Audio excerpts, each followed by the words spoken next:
جب اسرائیل نے فلسطینی کمانڈر کو ٹوتھ پیسٹ سے قتل کیا، حداد کو مارنے کا کام ایجنٹ سڈنیز کو سونپا گیا۔ وہ بغداد میں جنوری 1978 کے وسط کا ایک ناخوشگوار دن تھا، جب ودی حداد کو معمول کے کھانے کے بعد پیٹ میں شدید اینٹھن ہونے لگی۔ حداد فلسطینی تنظیم popular front for the liberation of فلسطین PFLP کے سربراہ تھے۔ ان کی بھوک مٹ چکی تھی، ان کا وزن 25 پاؤنڈ سے بھی کم ہو گیا تھا۔ انہیں عراقی سرکاری اسپتال لے جایا گیا، جہاں کے ڈاکٹرز نے ہیپاٹائٹس کی تشخیص کی۔ ڈاکٹرز نے اس کے بعد کہا کہ یہ بہت برے زکام کا معاملہ ہے۔ ان کے لیے طاقتور اینٹی بائیوٹکس کا انتظام کیا گیا۔ حداد کا علاج بغداد کے بہترین ڈاکٹرز نے کیا، لیکن ان کی حالت بہتر نہیں ہوئی۔ جلد ہی ان کے بال گرنے لگے، بخار مسلسل اور تیز تر ہو گیا۔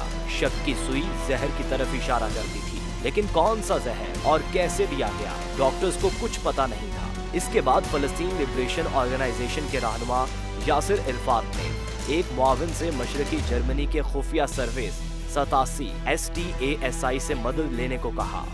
یہ وہ وقت تھا جب سوویت فلسطینی جنگجوؤں کی مدد کرتے تھے اور انہیں پاسپورٹ، پناہ گاہ، ہتھیار اور انٹیلیجنس فراہم کرتے تھے۔ جب عرفات کا معاون مشرقی جرمن خفیہ ادارے تک پہنچا تو حداد کو بغداد سے مشرقی برلن منتقل کر دیا گیا۔ انہیں ایک اسپتال میں داخل کرایا گیا جہاں انٹیلیجنس اور خفیہ سروس کمیونٹی کے ارکان کا علاج کیا جاتا تھا۔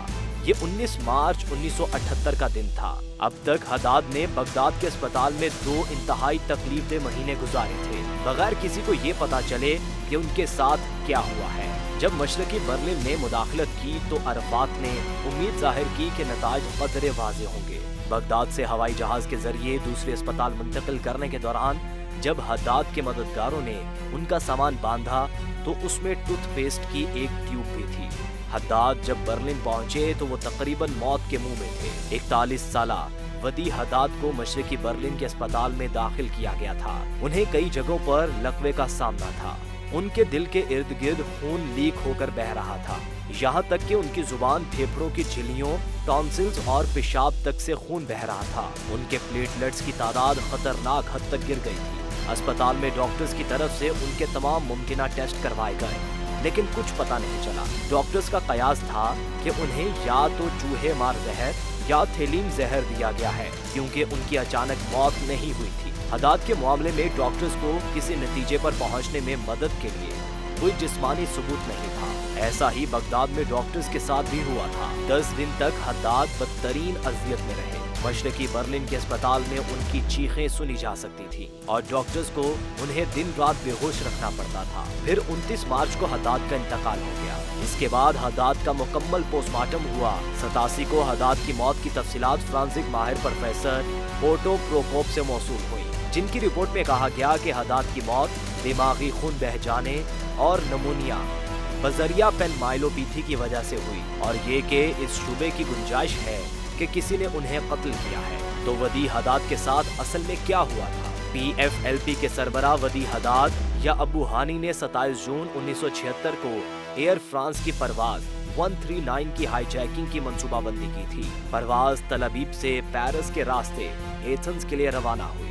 ایتھنز میں طیارے میں 58 مسافر سوار ہوئے، جن میں 4 ہائی جیکرز بھی تھے۔ ان میں 2 PFLP کے ممبران تھے اور 2 جرمن انقلابی سیل کے افراد تھے۔ طیارے کو لیبیا میں بنغازی پہنچایا گیا، جہاں ہائی جیکرز کو برطانوی نیاد اسرائیلی شہری پیٹریشیا مارٹیل کو چھوڑنا پڑا، جس نے خود کو کاٹ کر زخمی کر لیا اور اسقاط حمل کا بہانہ کیا۔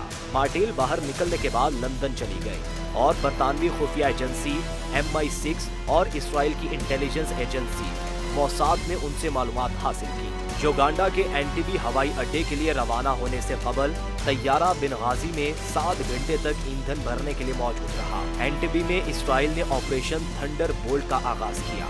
لیفٹیننٹ کرنل یوناتن نیتن یاہو کی قیادت میں سیرت متکل اسرائیل کے جنرل سٹاف کی خصوصی جاسوسی یونٹ کی 29 رکنی یونٹ یرغمالیوں کو نکالنے کی انچارج تھی، جو یرغمالیوں کو نکالنے میں کامیاب ہو گئی۔ تاہم اس دوران اسرائیل کا lieutenant colonel Netanyahu Entebbe operation میں مارا گیا اور بعد میں آپریشن کا نام آپریشن یوناٹن رکھ دیا گیا۔ موساد نے اس موت کو ہلکا نہیں لیا اور ودی حداد موساد کے لیے ایک ترجیح بن گیا۔ 1974 میں اقوام متحدہ میں یاسر عرفات کی تقریر کو دنیا بھر میں پذیرائی اور ہمدردی ملی۔